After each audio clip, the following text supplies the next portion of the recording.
The month after my husband and I split up, I decided that I would host a Passover Seder, which is a big dinner party for 13 people, most of whom I didn't know.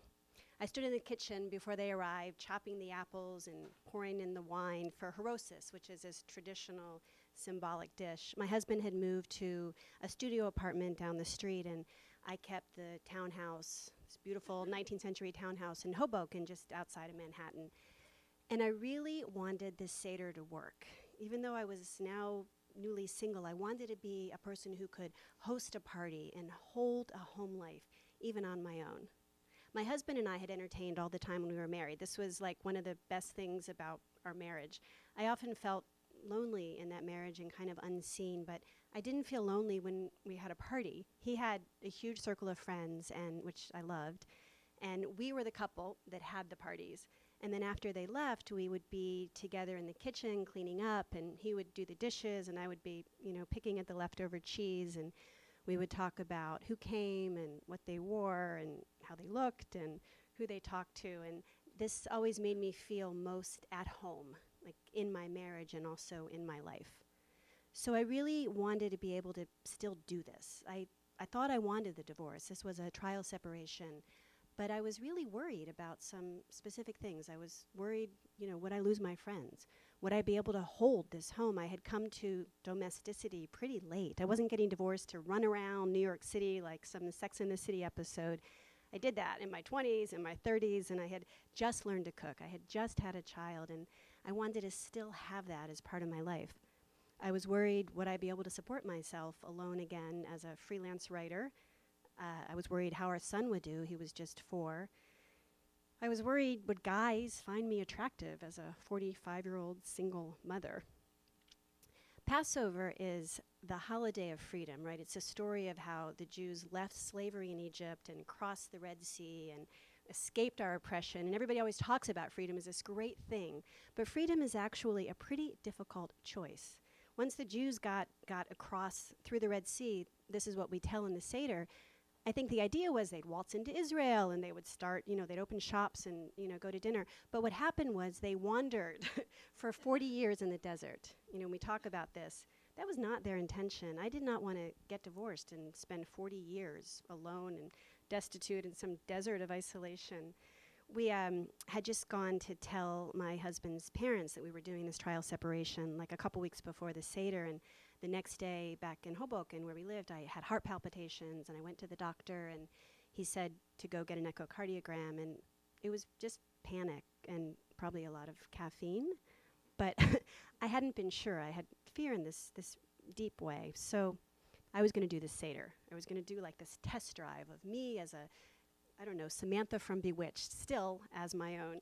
And the idea came when I was emailing with my friend Abby, who is a successful single woman in New York City. And we were talking about dating, which I was going to try. And this somehow led to a conversation about the upcoming holiday and what we were going to do. I wasn't like a big fan of Passover, but I had always not been a fan of it with my husband for the last 12 years. And so this was the first time I was facing it alone. And Abby said that her parents needed a place to go. They were visiting, and they didn't have a home to go to. And friends of hers also needed a home to go to. And I had a big, empty home. So we decided I would host. And her brother, who was single, Ray, really loves to lead the Seder. She said he's really into it. And if I would host, he would lead it. And I was kind of excited about this idea. There were men out there who were really into leading Seders. This sounded promising. So Ray and I started emailing, and he made a list of all the things we would need and who might bring what. And this list included words like horseradish and gefilte fish and noodle-kugel. And I found his comfort with noodle-kugel really, really pretty sexy. He sent me a recipe from Martha Stewart Living for a classic Jewish stew made with sweet potatoes and prunes. And, I was kind of turned on by the fact that he sent me a recipe with prunes. We talked on the phone. We had one of those conversations one night that just went on and on. I just had to get ready for bed while we were talking. So I was, brushing my teeth, on the phone.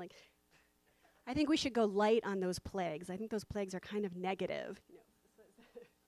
So I finally met Ray on the night of the Seder. He came with Abby and Abby's parents and Abby's friend David and David's aging father and wife and child. And we sat at my table. I had this big wooden farm table in this yellow walled kitchen, and the chandelier cast this warm light overhead, and Ray was at one end and I was at the other. And the Seder, it was nice. It was short. We didn't really dwell on the plagues too much. And the food was good. It turned out I could still cook as a single woman. We had brisket, and I made salmon, and we had the harosis, and then they left. It was over pretty quickly. They wanted to get back to Manhattan before the traffic got too bad, so they kind of filed out, and I closed the door and sort of stood there and, thought, okay, was that a sign of anything?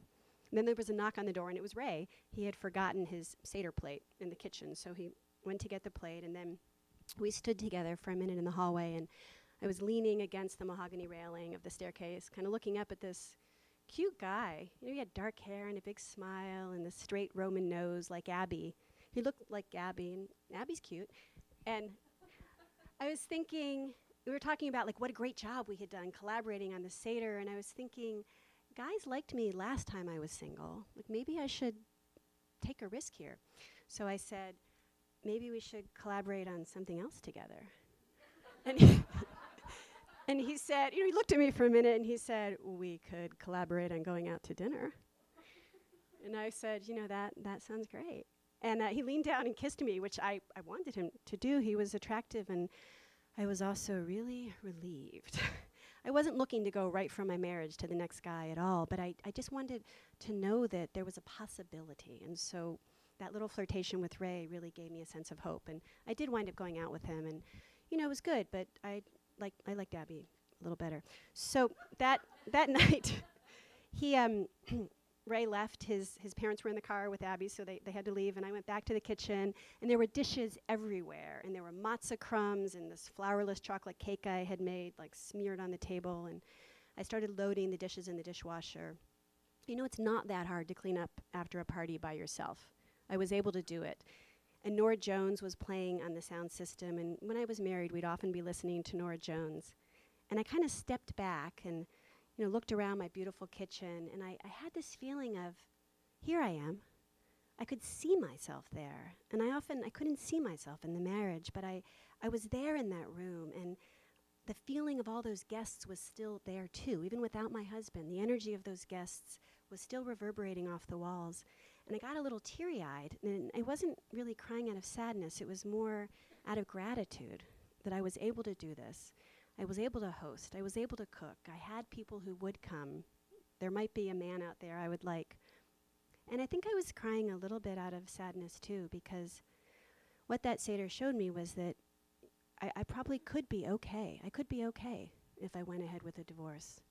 Freedom is a really thorny choice, and it looked like I was going to make it with its brambles and its wandering and its uncertainty and all.